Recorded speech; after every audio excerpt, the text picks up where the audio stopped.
Assalamualaikum warahmatullahi wabarakatuh. Hai teman-teman semua, apa kabar kalian semua dimanapun kalian berada? Saya berharap kalian tetap semangat, sehat, dan dapat menjalankan ibadah puasa ini dengan lancar meskipun di tengah pandemi corona. Nah, walaupun seperti itu, semoga musibah kita ini akan diangkat oleh Allah SWT dengan hadirnya keberkahan Ramadan. Baiklah, pada kesempatan kali ini saya akan menyampaikan mengenai peran wanita dalam membentuk generasi yang soleh dan soleha.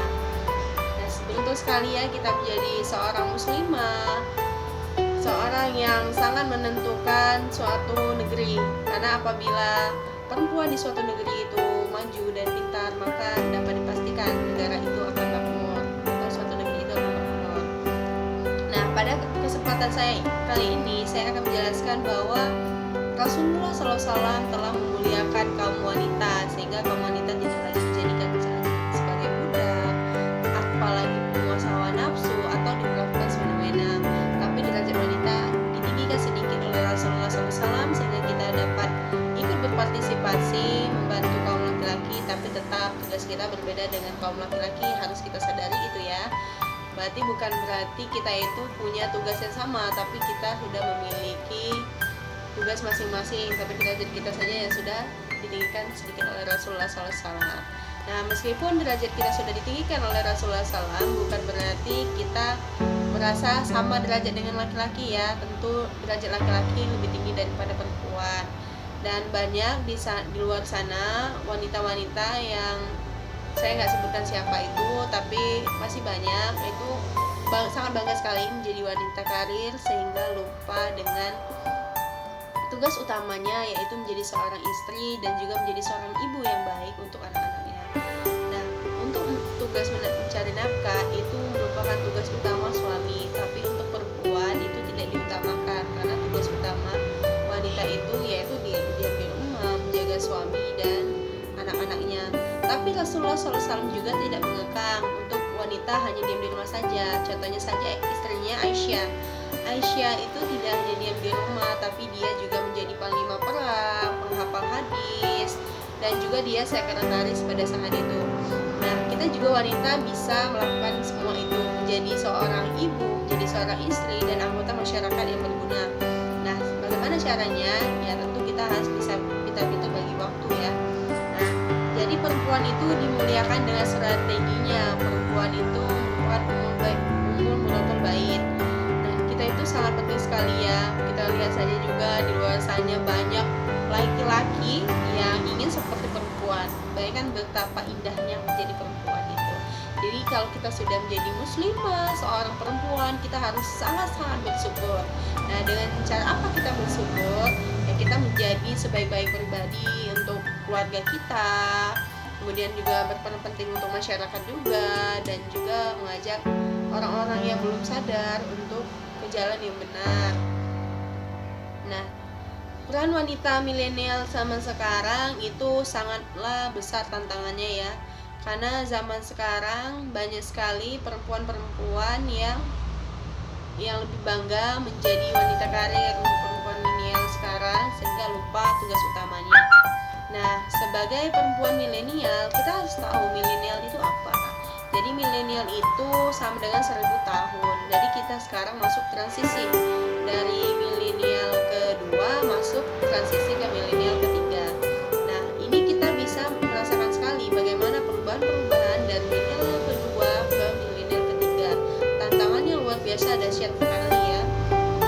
Nah, untuk ibu-ibu yang sekarang merasakan dampak dari transisi milenial itu, kita harus menjadi seorang yang terbuka. Kenapa harus menjadi seorang terbuka? Karena pada zaman sekarang jangan kaget bahwa anak-anaknya itu lebih pintar daripada orang tuanya. Kenapa? Jangan merasa oh kok baru lahir kemarin udah sok pintar, bukan gitu masalahnya. Kenapa? Karena anak-anak zaman sekarang itu udah pintar, mereka udah mencari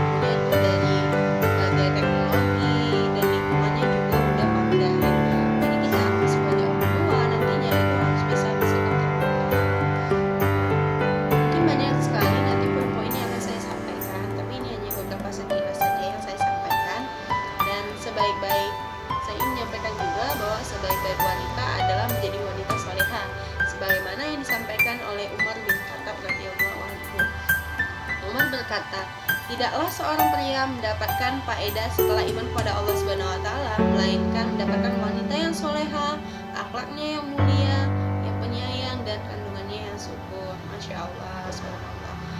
Nah, kalau kita sekarang ya, bukan saya mau ngomongin wanita di luar sana, tapi ini fakta loh.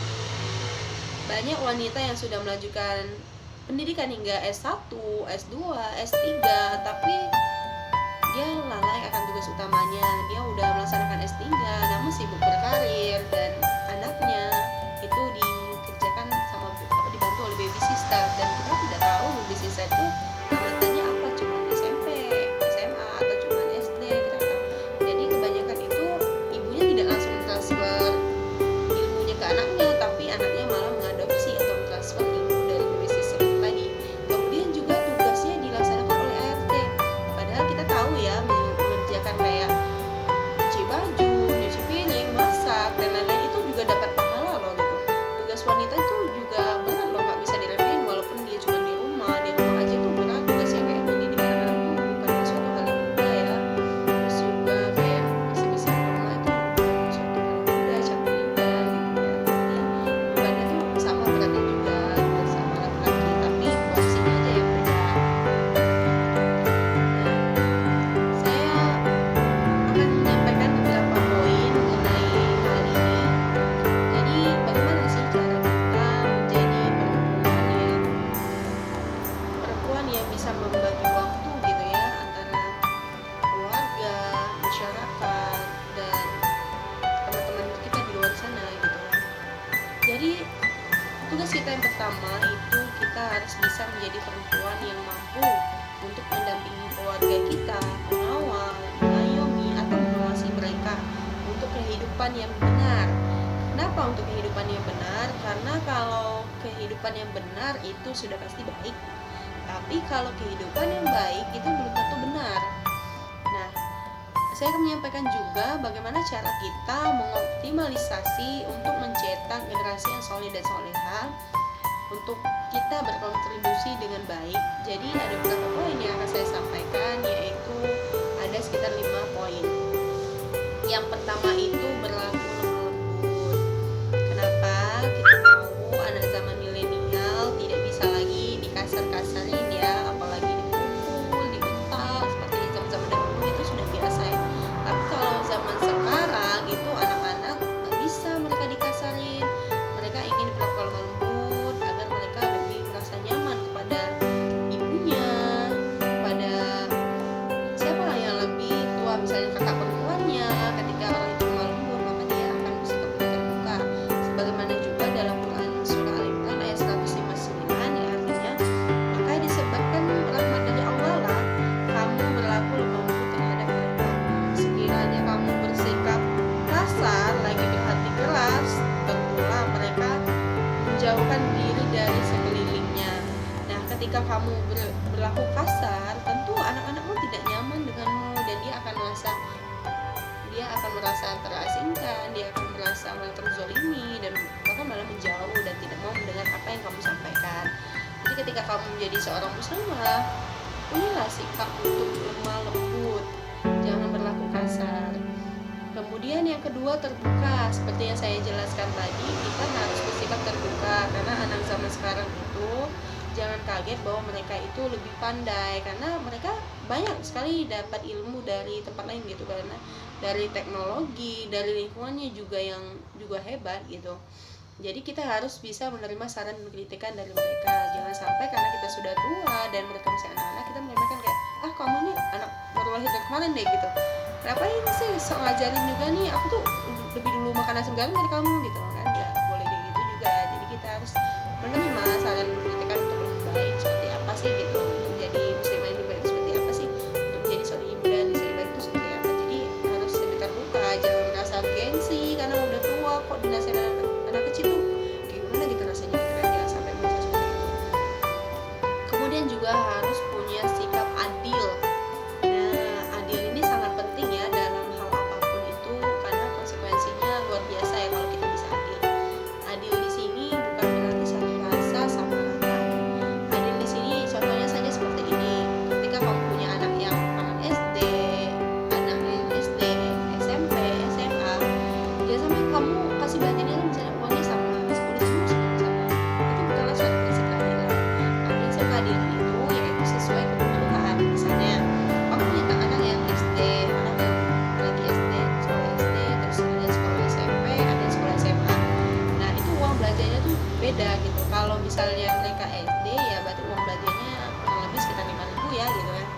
Terus kalau kakaknya yang SMP berarti sekitar 10.000 gitu. Terus kalau kakaknya lagi yang besar lagi sekitar 15.000. Jadi itu sesuai kebutuhan mereka. Memang semakin besar mereka kebutuhannya juga besar.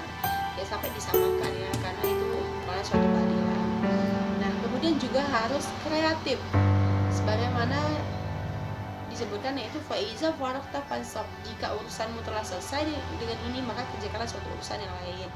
Nah, kalau misalnya kita ketahui cara ini tidak bisa mendidik anak-anak kita untuk menjadi anak yang soleh dan soleha, berarti kita harus berpikir kreatif. Oh ya, mungkin dengan cara seperti ini anak saya mau mendengarkan.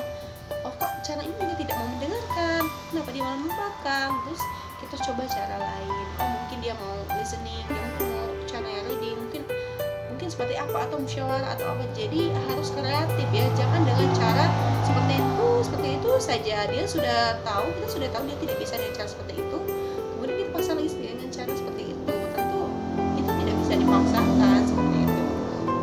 Memang bukanlah suatu hal yang mudah ya untuk membentuk generasi yang soleh dan soleha. Seorang ibunya juga butuh sekali, misalnya dari ilmu parentingnya, ilmu agamanya juga harus kuat, dan semua itu nggak asal-asalan gitu untuk membentuk generasi yang soleh dan soleha. Kemudian yang selanjutnya yaitu sabar dan istiqomah. Jadi tetap sabar walaupun dengan cara seperti itu tidak bisa, dengan cara itu sudah tidak bisa, tetap sabar, tetap istiqomah, terus berdoa sama Allah Subhanahu wa taala. Dan sabar dan istiqomah di sini tujuannya hanya satu, yaitu mencari ridho Allah Subhanahu wa taala. Jangan sampai kita melakukan semua yang poin-poin yang saya sampaikan tadi tujuannya hanya untuk mencari pujian manusia, biar dipuji manusia. Oh anak kamu udah soleh-soleha gitu ya, gimana caranya gitu. Jangan sampai hanya untuk pujian dan suatu kebanggaan yang sementara, tapi ditujuankan hanya untuk mencari ridho Allah Subhanahu wa taala. Nah, jadi kaum muslimah dimanapun kalian berada, kita itu memiliki peran yang sangat besar sekali sebagai wanita, sebagai kaum muslimah, untuk mengajak muda-mudi, untuk keluarga kita dan anak-anak kita untuk menjadi anak yang soleh dan soleha. Memang tidaklah mudah, seperti saya sebutkan tadi, butuh kesabaran, butuh istiqomahan, dan juga membutuhkan ilmu, dan semuanya tidak asal-asalan. Kita juga harus bisa menjadi panutan yang baik untuk mereka, tidak hanya sekedar diucapkan, tidak hanya sekadar kita memberikan ilmu tersebut, tapi kita juga harus bisa menerapkannya dalam kehidupan kita. Nah, baiklah teman-teman, itu tadi. Jadi ada 5 poin yang saya sampaikan tadi untuk menjadi seorang wanita yang muslimah yang bisa memiliki peran penting, yaitu harus